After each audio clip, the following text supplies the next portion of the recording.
So, welcome again to tonight's conversation about wine and health, particularly about the effect of alcohol on our bodies. Since it's dry January, we thought we'd name it because it's January.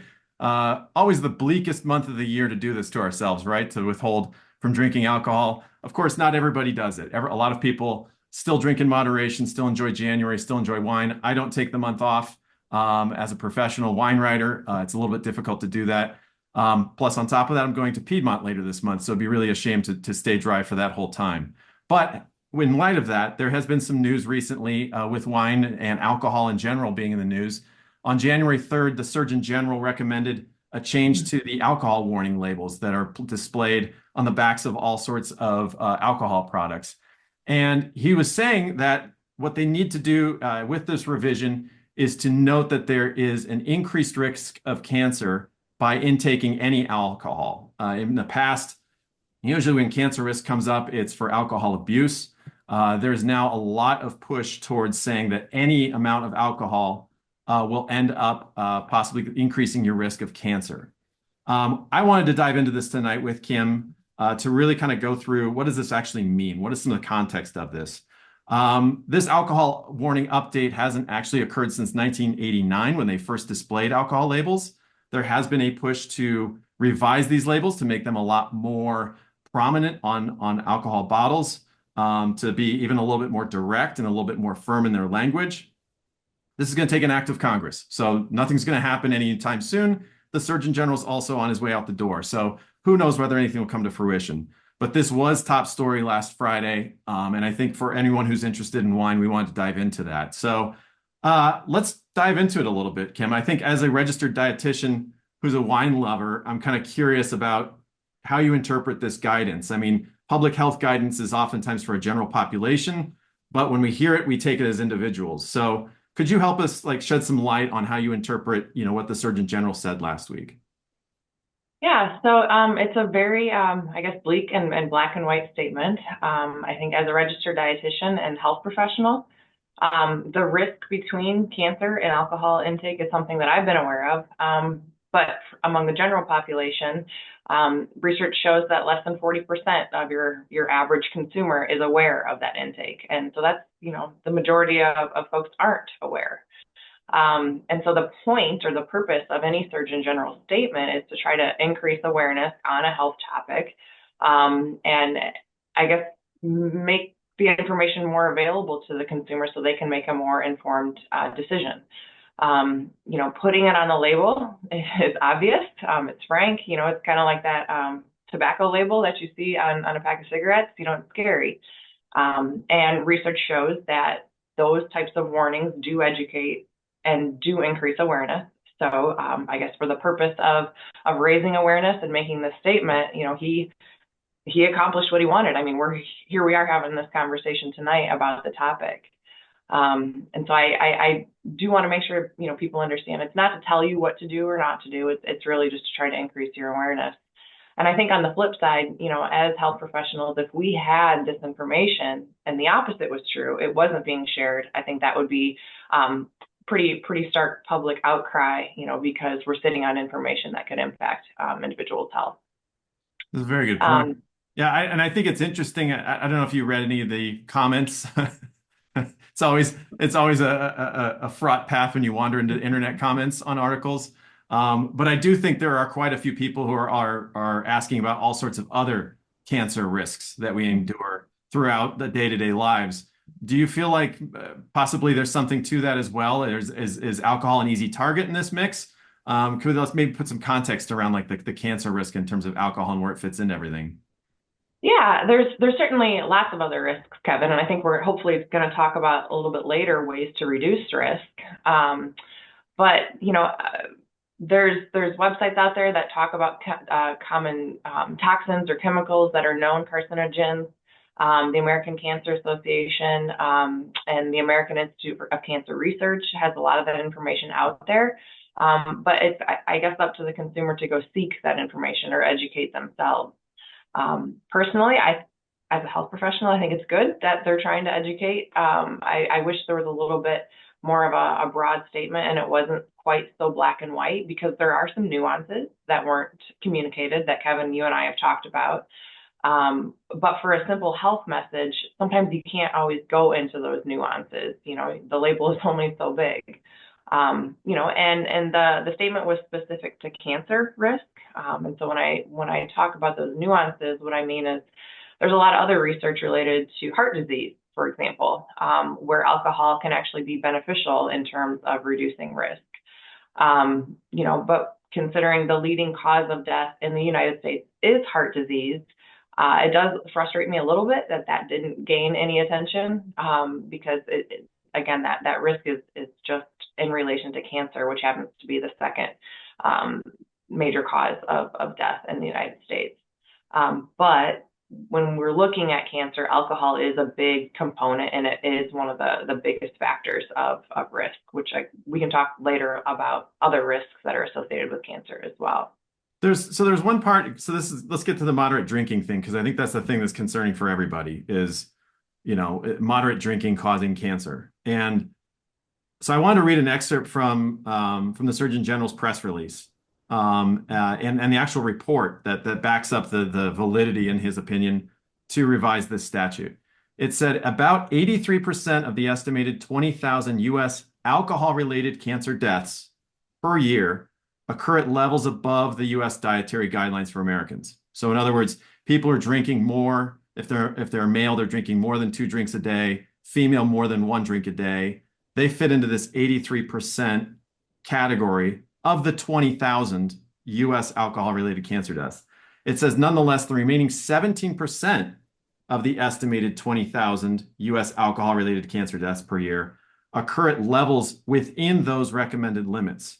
And they kind of left that dangling there for me in the report. Like I really wanted to know, how do you know that that's from moderate drinking? And because the cancers they cited were breast cancer, colorectal cancer, stomach cancer. There was 2 other ones. And those ones are also susceptible to other factors and other risk factors that could be causing it. So I guess for me, there's a confusion here right now in terms of tying moderate alcohol consumption to these deaths. And I also secondarily ran the numbers saying 17% of 20,000 is 3,400. So it's 3,400 people a year of Americans fit into this moderate alcohol consumption cancer deaths. Am I missing something here? Does this sound like that there's something that there's kind of we need more information on, or how do you interpret that? Yeah, a couple of things. Like you said, there's a lot of factors that go into cancer risk. And we do know, big picture here, lowering alcoholic intake lowers risk. Okay, so there's that. The number of individuals that get cancer related to their alcohol intake, that's very hard to quantify. When you get into the research studies, they often talk about other factors that were accommodated for. They bring in their statistician and they think about and discuss, what does this individual's physical activity look like, which is a component of cancer risk. What is their diet? Do they smoke? Were they ever smokers? What's their family history? Are they obese? Are they overweight? All these things, and they will factor that into an equation. And the person doing this is a statistician. And Kevin, no offense to you or I, but they are much smarter than us, so I can't fully answer that. But they do try to account for that.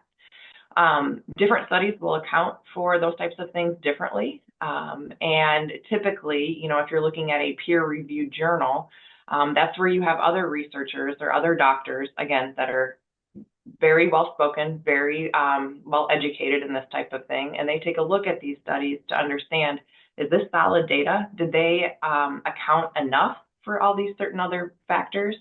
So when you're trying to pinpoint, alcohol with breast cancer in this individual, it's very difficult, and we will never know. But they are trying to think about those other things that could be contributing to it and kind of get a pretty rough understanding or target that they can, with confidence, say, hey, we're gonna consider that, yes, this number of people, it's likely due to alcoholic intake. And then when you do look at the amount of alcohol, I've got some studies that I researched that can say, hey, specifically, let me see if I can scroll my notes and find it. Yeah, for stomach cancer, they know there's kind of a threshold, above which point does your increase for stomach cancer start to drastically increase. That's at 3 drinks. For colorectal cancer, it's at 2 drinks. And Kevin, I read your recent article. You specifically called out colorectal cancer, which I think is important. Experts predict that that's going to be the leading cause of cancer death in younger adults, those between the age 20 and 50 by year 2030. So that's Yeah, the a big numbers one. are alarmingly going up for that, and they don't really Yeah. have an answer for it, is my understanding. Is that right? Yeah, I don't think they have an exact answer. I think there's a lot of things. One of them with colorectal cancer, it's very closely linked to overweight and obesity, and we know that the majority of Americans now fall in that category of overweight and or obese. Um, Also, red meat intake, specifically like processed red meat or charred red meat, that also increases risk. And when you look at our diets, again, there's a lot of red meat being consumed in America as well. So there's, I think, and physical inactivity, to be quite frank, is another reason. So all those things are very common, and the instances of those things are increasing. So to me, it's not that much of a mystery when you look at our overall diet and lifestyle. But I think we just need the research studies to go back and prove that. I think there's a lot of reasons for it. Yeah, I think as a layman, it's you see a lot of headlines that I mean, news articles they inform us, but at the same time they don't leave a lot of room for gray, not a lot of room for nuance. But Yeah. nonetheless, a lot of the headlines have been, alarming increase in colorectal cancer cases among young adults, and also young adults aren't drinking anymore. So I think for people who are in the wine industry like me and some of the people who are on this call tonight, we're seeing these two things and seeing suddenly one being blamed for the other and going, huh? So I guess when we look at these numbers, was there anything that stood out to you in the research that was like, oh, that's way more than I thought, or this is alarming, or does this seem kind of like what you would expect in terms of like the numbers they cite of cancer cases and causes? Yeah, I think honestly, on a personal level, the alarming one I think is breast cancer risk. As a female, Mhm. it's very solid that the research shows starting at 1 drink a day, your risk goes up. For other cancers, it might take, like I said, 2 or 3 drinks a day. But for breast cancer, there's a strong link there, and that's very scary, I think, because I like wine. So Yeah. um, there are other factors to also consider, the sociability, and at what point do you weigh your personal risk? Kevin, when you and I first started talking about doing this class, we talked about getting in a car. Well, getting in a car increases, and driving down the street increases my risk of getting in a car accident. So Yep. there's some risks that you just kind of assume in your day-to-day life. However, there are also ways to decrease your risk, which we'll talk about later. But again, going back to that personal level, I just try to make sure that I'm doing all the other things right, to, I guess, make up for any Yeah. wine that I enjoy. But I don't know that we have any research that shows how well or not well that's going to work for me. So we'll see. Yeah. And then I guess one last question, and I think this is an important thing. We also tend to really hold on to the blue zone concept, right? That, well, we always cite that grandmother that we have who, had a drink until she was into her 90s, and she lived to her 90s and seemed to live a good life. Does that, because that's something that I know a lot of people in the wine business have cited. Do you have any thoughts about, the blue zone concept and whether that is, and maybe this is a segue into the Mediterranean diet, which we'll talk about a little bit later. I'll hold that actually until then, actually, because Okay. I'm getting ahead of myself. But nonetheless, I do think you mentioned that, exercise, moving, getting enough time of fresh air, not being sedentary, all of those things certainly play a part in it. Okay, so let's move on because in interest of time, it is 6:22. So if anybody has any questions, please put them in the chat. I know we've got one right now at the moment. We'll answer those in a little bit. Hopefully this is informative and we can certainly circle back to this topic. What we want to talk about next is the concept of taking a month off from alcohol and what that does. So from your perspective as a registered dietitian, can you quantify how beneficial that practice is? Like, is there a way to like think of it? Because I think a lot of times people do it almost like it's penance for being bad the previous month, you know? Like Can you talk about it on a little bit more of like a physiological level in terms of like what we stand to gain if we do take a month off or even a week off from drinking, and abstaining for a little bit? What happens? Let me start by saying there's not a ton of research on this. It's, dry January campaigns, or they're actually in other countries, sometimes they're doing it in different months, but it's taking a month off and abstaining. So there's some research surrounding that. And interestingly, what they've found in general is that those people that sign up for these programs or that start doing it tend to be heavier drinkers in general. Hmm. So there is some benefit, to trying to become more aware of, a person's consumption, and how often are they drinking. I think it also, research has shown that it can help people become more aware, but then also increase their ability to actually say, hey, I'm not going to have a drink tonight. Their confidence in being able to do that actually shows to increase after participating in something like this. I think, individuals that participate in it also do report that they have better sleep, more energy, potentially a little bit of weight loss. But then physically, there is some research also showing that there might be decreases in blood pressure, cancer-related growth factors, decrease in insulin resistance, and then, like I said, kind of just that general decrease in consumption and better ability to self-control. On the flip side, there's some studies that some say yes, some say no, but that there might be some rebound effect once January is over. So, starting in February here in America, we've got the Super Bowl. Seems like a great opportunity to make up for what I just did in January. But it was interesting when I was researching this to also see, in other countries, oftentimes they have like national campaigns to participate in something like this. And for those people that, go online, sign up through the official site, and then participate, usually there's like a social network or group where they can get some social support and talk to other people.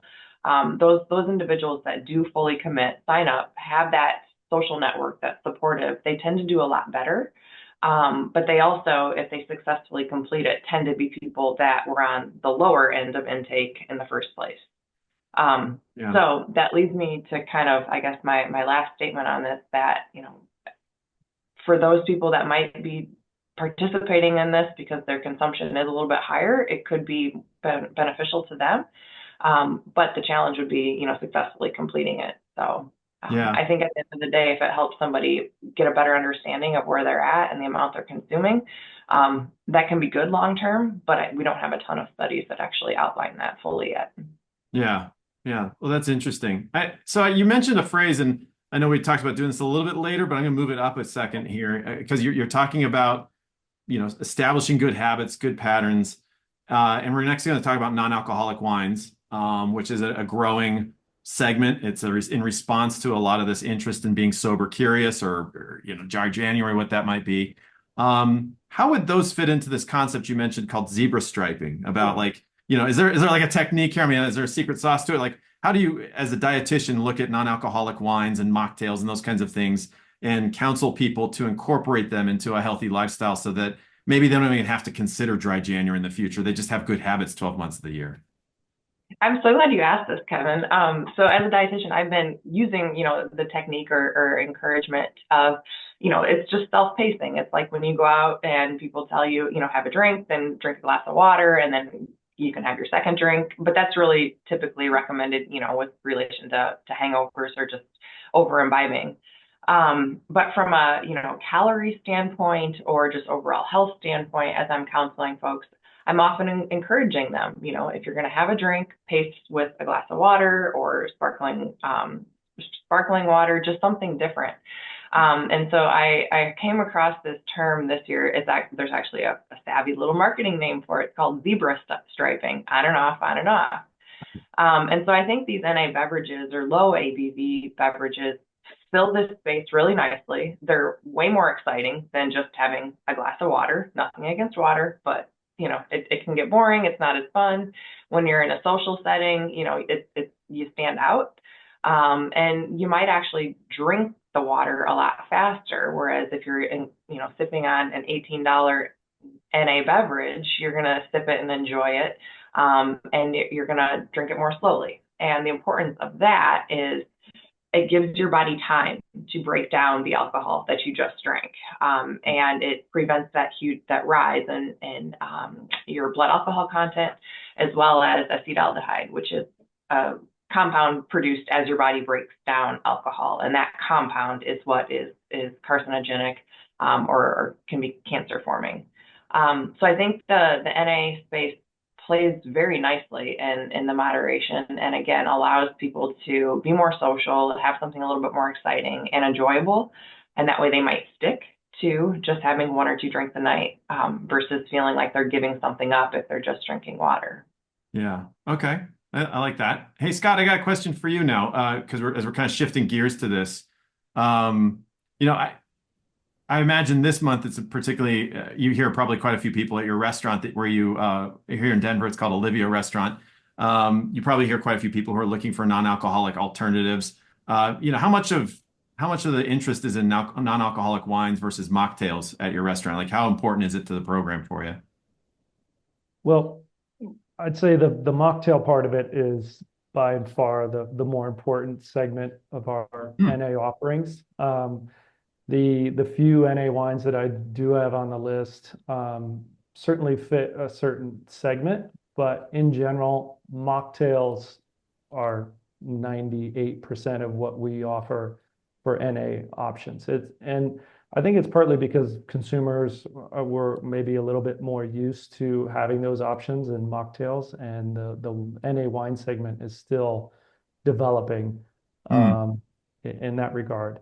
I also think that maybe as the gatekeeper, and I'm taking this not from the point of view of as a wine snob, but as a wine lover and someone who assesses wines, daily, is that maybe there's not always a lot of amazing options out there that fit our particular program that I can stand behind with confidence as well. So that's Hmm. that's part of it. But the call for NA wines is not necessarily really, really high. Hmm. However, if someone's looking to replicate that wine experience and have those same tangible goods in front of you, and the sounds and the feelings, and you hear the cork and you see it in the glass, there are some really good options out there to replicate that. And at a restaurant, I mean, we're certainly trying to offer options for inclusivity purposes. I mean, whether it's dry January or just, any time of year, if you're pregnant or just abstaining or you just don't drink, we want to have that option for anyone who wants to have that kind of elevated hospitality experience. Could you walk us through real quickly about non-alcoholic wines in terms of like how they're made? So it's not just grape juice. I mean, they actually go through the fermentation process to remove the sugar, and then the alcohol is taken away from that, right? Do you feel like there's some sort of crux there where maybe something else is being taken away from the wine? Like, could you walk us through a little bit of the process, or like how you feel about it? Yes. So there's two main categories. Essentially, there's a category that is uh, NA wines that are made in classically leading up to a certain point, whereas grapes are harvested, we go through the first fermentation. That fermentation produces alcohol, and then that's what we know wine at that particular point in time. So there's certain components to it, structural components, acid, tannin, sweetness, if you will, if fermentation's completed. So after that point, wines can go through two different processes. One is either centrifugal cone spinning, if you will, which separates the alcohol from the juice itself. So that's one way that you can de-alcoholize wines. And the other is like vacuum distillation. So heating wines and the juice, and the alcohol essentially evaporates at that point in time since it's volatile. And that is removed by vacuum, leaving both methods leave behind juice. However, what I've found, and just by tasting, is that after that, most of the time, most producers, what have they been doing is either adding either a juice concentrate with grapes, let's say, adding sugar or other things to kind of, fill the void of what's been already, stripped away. So what I found is that sometimes the complexity of what we know of wines has been removed. So acidity, tannins even, and then awful aromas or flavors. I mean, those types of things are stripped away. And then in return, getting kind of a boost, a fortification, if you will, of other components. It sometimes leaves a disjointed feeling, if you will. I mean, again, not to be a wine snob, but just someone who looks at wine and evaluate it in a way, it feels as if there's something missing. But again, if you're open to that, or if you're not looking for fine wines, but if you're looking for experience, there's some really good options out there. And which do you have an example of an option that you have on your menu that passes muster for you? Because I know you Yeah, wouldn't put it on your menu if it didn't pass muster. that's true. I mean, so I've had really good luck with there's a company or brands called Copenhagen Sparkling Tea, in fact. So it's not made of grapes at all. Hmm. But because our cuisine is fairly rich and fatty, you think about food and wine pairing 101 is that if you have something that's very rich, it's best to pair it with a wine that has lifted acidity or tannin, and they play Hmm. off each other. So tea, essentially black tea or white tea, has that tannin, that dryness, that astringency that works really well with richer foods, cheese or heavier meats, things of that nature, Yeah. and acidity as well. Love those. Murray makes a great either sparkling dry or one of the more interesting reds. But again, that's not necessarily wine grapes either. These are concoctions, if you will. This is kind of the other form is that, beyond teas, they're just fermented or juices or fruits that have been kind of made in a similar process, but not alcohol, no Yeah. alcohol whatsoever. The And art then on, I'm sorry, go ahead. no, well, just the tea is an interesting thing, and I guess to tie it into mocktails a little bit, if you're pairing a mocktail with food, is that kind of a good little hack there that you would lean on something that has tannin like tea does, or because a lot of the like I was at a restaurant last night and had a mocktail partly because my kid ordered one and she didn't like it and I ended up drinking it, and on top of it had coconut milk and it was spicy Filipino food, and God, I needed something to turn off the fire, but nonetheless the thing was sweet. So. And I'm not a big sweet tooth. So that's always a concern for me with mocktails. Do you have any advice in terms of pairing mocktails with food? I think it's honest conversation with your server and or the restaurant. It's most of the mocktails that I found have been designed in a way that have sweetness, but there's so many other amazing products. I mean, we feature a Negroni with an NA bitters, a vermouth like NA, and creating this simulation of a Negroni, which is bitter and dry in its own essence. And so something like that is wildly popular for those who want that similar cocktail experience. But then, even traditional cocktails also have sweetness to them. So I think it's really asking your server, hey, I'm looking for something a little bit less sweet, unless you are having, of course, Thai food or something that's like very spicy. Yeah. Then the sweeter styles make much more sense for sure. And it's interesting you mentioned the NA vermouth. I had a NA gin that was quite good. Do you think that NA spirits have a little bit of a higher batting average? I think so. I feel like their components stay intact a little bit better, the Mm. flavors, aromas, and there's just so much more versatility. I mean, you can craft whatever cocktail you would like or resemble a cocktail with all these products that are out there now. I think it really just takes Mm. good imagination from mixologist point of view, and we and on our ownership are always thinking about that and the pairing menu. How can we pair NA with particular dishes? It's definitely at the forefront of a lot of restaurateurs' vision for the future because again, we want to make everyone feel comfortable and coming into our restaurant and enjoying the experience. Yeah. Great. Well, I want to make sure we have enough time for questions too, for people who want to answer that, have them asked. I'm going to ask Kym real quick one final thing, because we want to talk about the Mediterranean diet, which is not necessarily a cure for dry January, right? But it is known to be a very good basis for a healthy lifestyle, healthy diet. And we talked also earlier about blue zones. Can you give us a quick definition of the Mediterranean diet and what it really is, and what role alcohol plays in it, if any?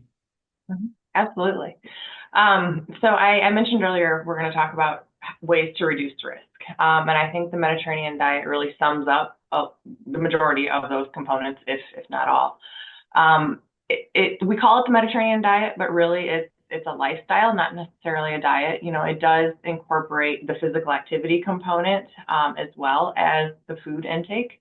But when we're just looking at the food, it's a pattern of food. It's not just, hey, I'm eating blueberries, or hey, I'm eating these things, or hey, I'm eating paleo.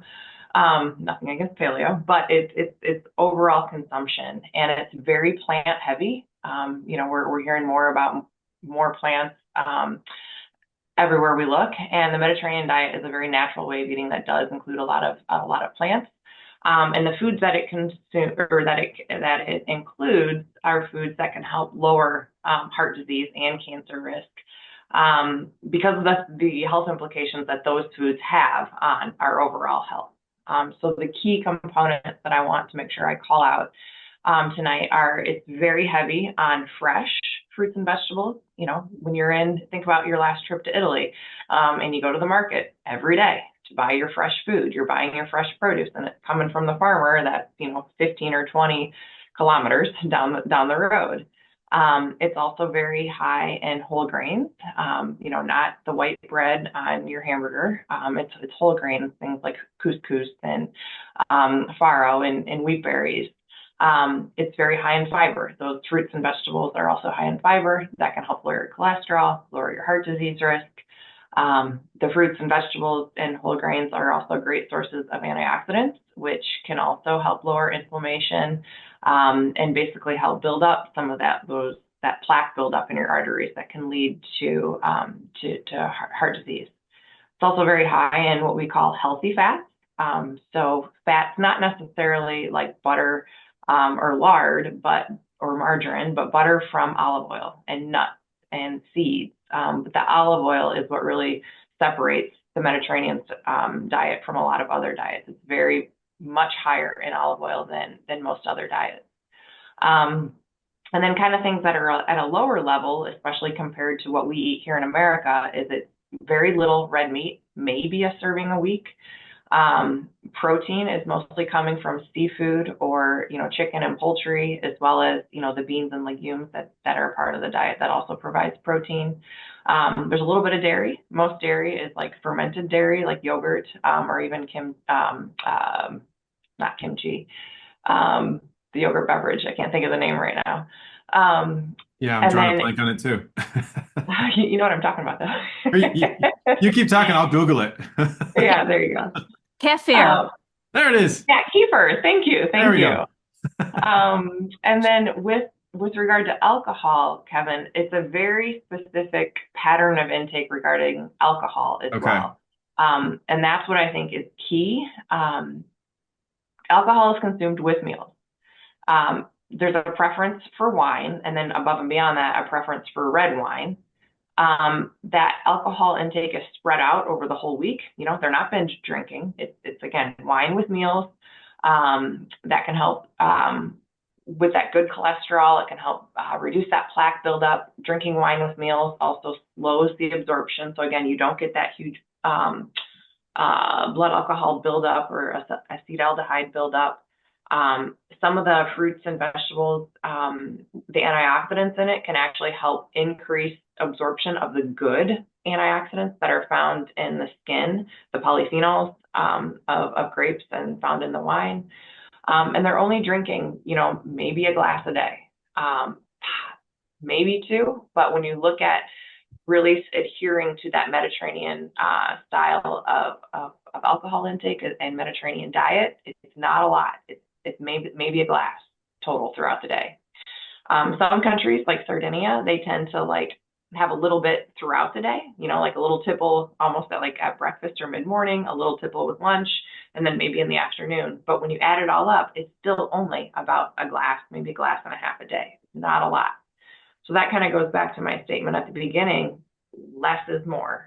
Lowering your intake tends to reduce your risk. And when you look at the pattern of intake in the US, most people are, if they're drinking, they are above that moderate level of intake. Yeah, can I just chime in on another thing here? That just hearing you Yeah. talk about that is portion sizes. Like when you were describing how they kind of drink one glass a day, and you compare that with our culture. Yeah.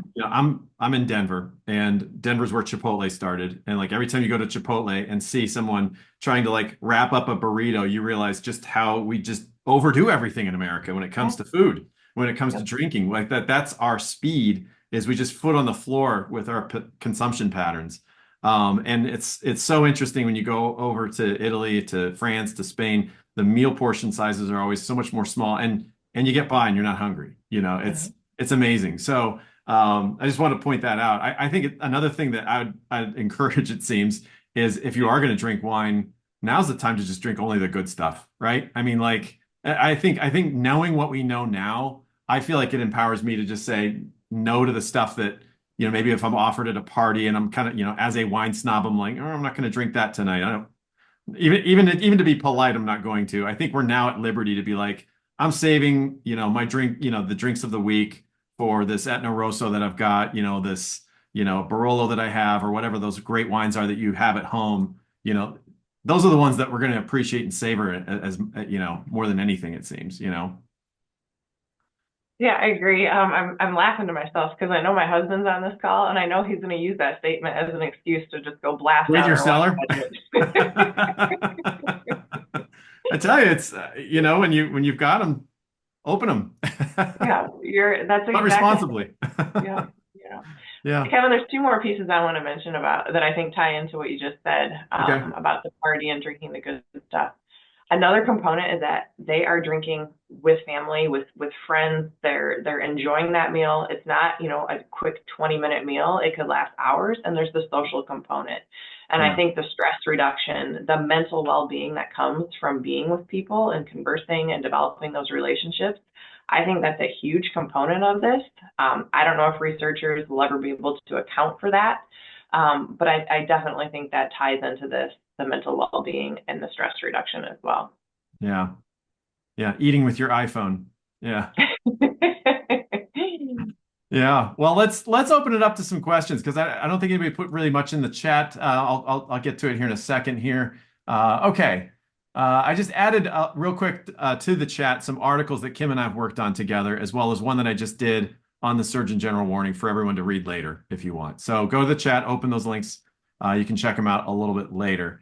Looks like we have a few questions here. Kathy was wondering, is couscous a whole grain or is it a white pasta? Yeah, so you can get whole grain couscous, and you can get, here in America, a refined grain couscous. So it depends on what you're buying. Personally, I always try to go for the whole grain, but it is a type of pasta, but you can certainly make it from refined grains as well. Yeah, yeah. Okay, good to know. Let's see here. We're getting some comments about damp January, and I know our audience. Also about not drinking plonk. I think I know a lot of you are members of the American Wine Society, or you're subscribers to Opening a Bottle. And naturally, this is our people, right? We all understand, the appreciation for those kinds of things. I would also add too, I know some people here are in the wine industry on this call, and I think this is kind of an inflection point. I wrote about this in my recent article. I feel when we hear that alcohol causes cancer, everyone goes straight to cigarettes, right? We go to the worst case scenario that by having any exposure to this toxic substance, you're going to die, right? And I think there is several key differentiators between those two products. But I think one road we could go down right now would be the road that the tobacco industry went down, which was to obfuscate and to try to bury the lead a little bit. And I think that's as tempting as that may be from a sales standpoint. I think this is a moment for those of us in the industry to really, talk about the things like, so drink only the good stuff. Let's focus on those kinds of things. Let's focus on those opportunities. Like this is a kind of wine that you've been saving yourself for the whole week. On top of that, we really need to do a better job of educating people that quality wines can be drunk throughout the entire week. I've had so many moments where I've opened a wine that's been great on Sunday, and I've had through the grace of God, the willpower to put a cork in it and put it in the fridge and pull it out on Tuesday and have another glass of it, and then have it again on Friday and it's still kicking. To me, that's always like a great hallmark of an awesome wine, is that it has that lifespan to last throughout the whole week. So I think those are things for the alcohol industry that, as we do education efforts, as we do seminars, if you're doing selling, if you're a sommelier, if you're working a floor, those are things that I think are really valuable and resonate with people, is talking about that sort of thing rather than just trying to, distract and all those things. So anyhow, off my soapbox on that little thing. We have a question here from Mary Lou. She says, question for Kym. So as a woman who should limit consumption to 1 drink a day, if I share a bottle of wine twice a week with one other person and skip alcohol the rest of the week, does that raise my risk to have 2 glasses or more on the drinking nights? That's a great question. It is a great question. A lot of the research that is related to the cancer component, especially the Surgeon General's statement, I believe is looking at, total amount consumed over a week. They're also looking at binge drinking, which is defined as having more than 4 or 5 drinks on one occasion. It doesn't necessarily, I don't think, tie or look at that pattern of drinking like I talked about with the Mediterranean diet.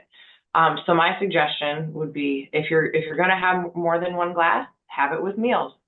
Do all the other things. Make sure that your physical activity is as high as it can be on a regular basis. Include fruits and vegetables. Follow the Mediterranean diet as best you can. Do the other things to reduce your risk. Zebra stripe it. There you go. Have a glass of water in between. Don't chug the 2. Enjoy it over time. And I think do your best to enjoy that, because again, there is a social component. And again, I wouldn't recommend having 4 glasses and then skipping the rest of the week. Be sensible about it. Yeah. Great question, though, and great advice. Barbara has a question about spitting. When you open an amazing bottle of wine, it's so hard to only drink 1 glass. I know binge drinking is bad, but what about spitting? It says, I'm sorry, splitting. So sorry, I read spitting. What about splitting a bottle of wine with a friend or 2 on Friday, Saturday, and Sunday with dinner, and then abstaining the rest of the week? And it seems a little bit like maybe you answered that question, but is there any other wrinkles to that? No, I think that's like the previous question that we had. Yeah. Now, I certainly think it's good, to take that time off. I'll just leave it at that. I think definitely, as long as you're trying to balance this as best you can, you're certainly, making the effort to try to consume less and do it smart and reasonably. And if that's what matters to you, So another topic possibly for a future class would be to have a dentist on board for this next question, because I misread splitting as spitting. But I know, Scott, you and I, professionals, we attend trade tastings a lot. We have, I know you have sales reps come by, you taste wines together. I'm going to go to Piedmont at the end of this month for the debut of the Barolo vintages. And then 2 weeks later, I'm going to Tuscany, woe is me. But nonetheless, this is like a scene where you have 400 wines open. And a lot of people in the professional circuit, they do between 100 and 200 wines a day of tasting. And they are sipping and spitting. But nonetheless, that's got to be something we should be, and I doubt there's a whole lot of research around this small little audience of people who do this for a living. But nonetheless, do you have any thoughts on that, Kym, about the practice of spitting? Obviously, we're not ingesting alcohol into our stomachs. I imagine we're absorbing some through the lining of our mouth. I imagine we're increasing risk of mouth cancer. Anything to think about that? I mean, do we zebra stripe it with water there as well? I mean... You start breaking down alcohol and digesting it and absorbing the alcohol in your mouth. Your saliva actually is the first step to start breaking that down. So you're actually going to see a little bit of alcohol absorption, as well as that acetaldehyde buildup just from having it in your mouth. And I'm sure, Kevin, you've probably been at some tastings where you felt like you spit a lot and you probably got kind of tipsy quicker than you would imagine, and that's part of it. Honestly, I'm such a slow taster. I'm not trying to be like braggy, but I haven't felt that too much. But I'm the type of person who's gotten like, wow, I had 40 today. That's a big. But I spend so much time trying to think about it and come up with words that maybe that's my saving grace. But I understand that feeling though. I've definitely felt rotten, and I've definitely felt like I need like a new set of teeth. Well, and when you look at the types of cancers that are associated with alcohol, it's the whole digestive tract. It starts in your mouth. It goes into your larynx and pharynx, which is your throat and your voice box. It goes down your esophagus. your liver, your GI, your small and large intestine. So it's that whole system that gets exposed to it. So even though you might just be holding it in your mouth, there is that alcohol exposure. So yeah, I still think, unfortunately, it does increase your risk. I honestly don't know if there's any research about, trying to reduce risk by swishing with water. I would assume if you can swish with water and get it out, you can do some. But Yeah. I think that's going to be there to be honest. I know that's probably not the answer you wanted. And I believe I read while I was working on this article this week that mouth cancer is one of the more rare Mhm. forms of cancer. It's not a very common one. Certainly the ones that, that as it pertains to alcohol, it seems like breast cancer would be the big one that they're most concerned about, followed by liver and colorectal cancer. Mhm. But nonetheless, thought I'd ask that question. Chuck had another one here. Let me just take a quick here. Look, I've heard from many friends that say if you have a drink, stay away from hot tubs or sauna. Are there other casual activities that people should not mix with alcohol? That's a great question. Yeah. Smoking. This is, I think, kind of fascinating and scary, but the alcohol, I can't remember which way it goes, but having alcohol and cigarettes together makes the carcinogenic compounds more absorbable. But I don't know if it's the alcohol that has it on the cigarette or the cigarette that has it on the alcohol. But there's a very, very high connection and increased risk when you mix drinking and smoking together. Drastically higher risk of cancer. Hmm. Kevin, I think you froze. Did I, There you go. am I back? You're back now. Jazz hands. Okay, good. We're here.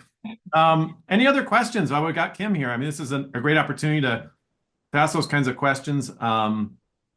But I guess to go more directly to Chuck's point, hot tubs and sauna, is there anything, sorry, am I breaking up again? I got an internet connections unstable. Sorry about that, everybody. Hot tubs and saunas, is there anything to that people should avoid when it comes to alcohol?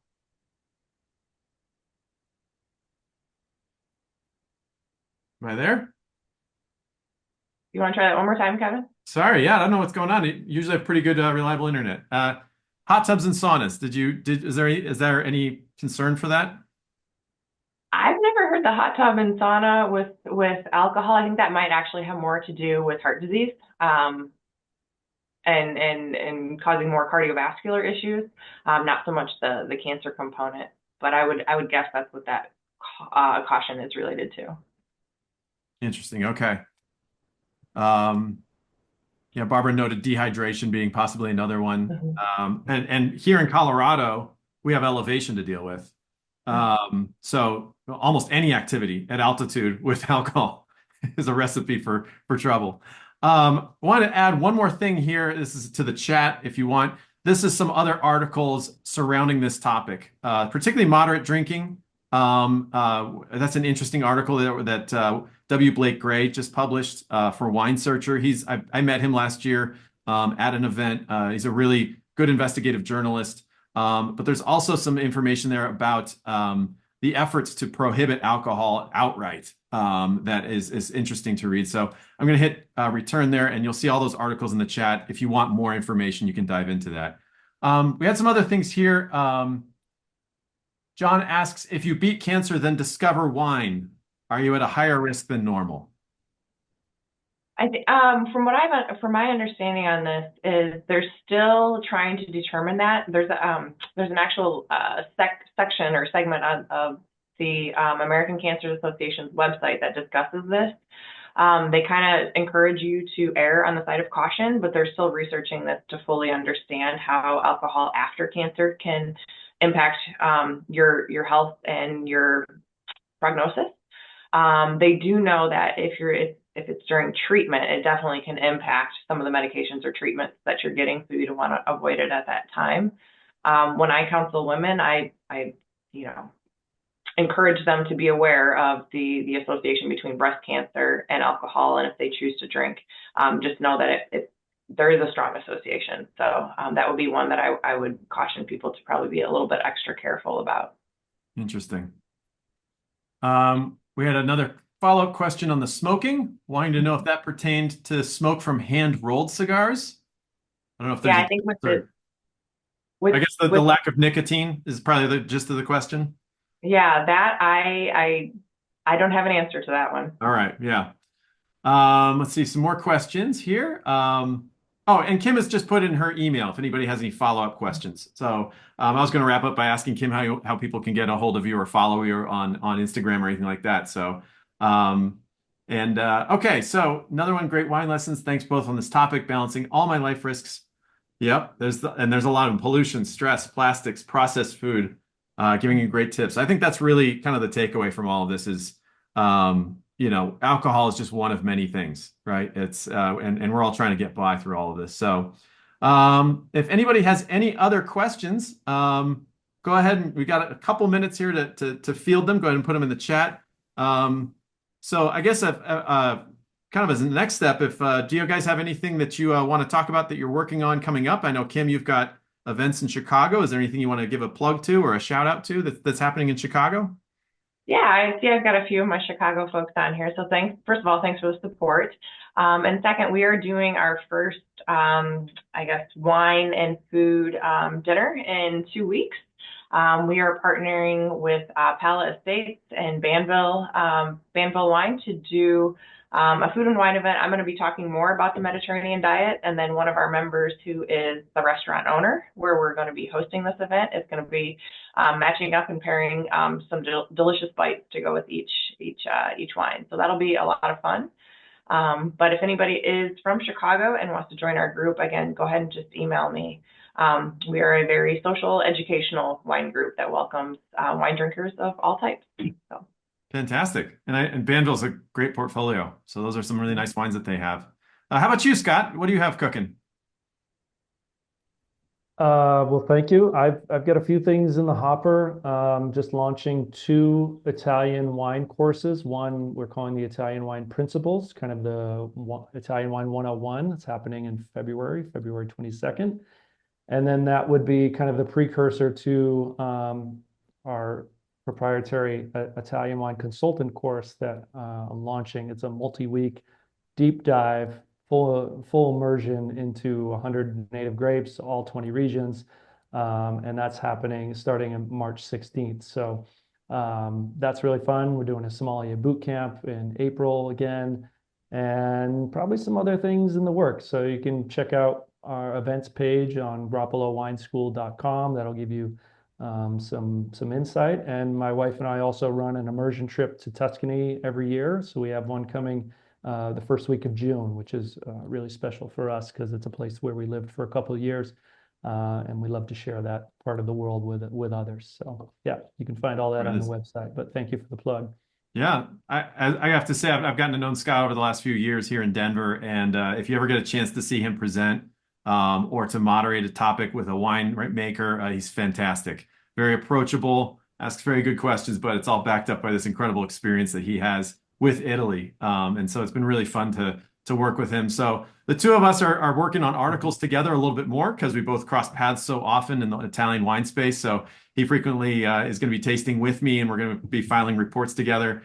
As I noted, I'm going to Piedmont at the end of this month and then Tuscany. So I'm going to have a lot of reports on which top wines from the new vintages. But on top of that, I'm also working on a book. For me, alcohol is actually the least interesting thing about wine. I'm so interested in the people. And I think that's really what opening a bottle's become, is a labor of love.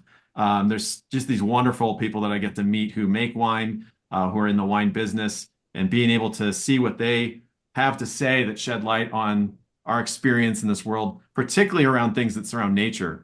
It's so interesting to see, for me, how biodiversity leads to better wine. That's a thread I love pulling on. So I'm hoping to see more of that when I get over to Piedmont and Tuscany in the next month. So that's what I'm working on. If you want to follow me, I'm at Opening a Bottle on Instagram. I don't really do a whole lot in other social media platforms. I do have a Facebook page, but Opening a Bottle at Instagram is the more active one. I know, Scott, you're on Instagram with Grappolo Wine School.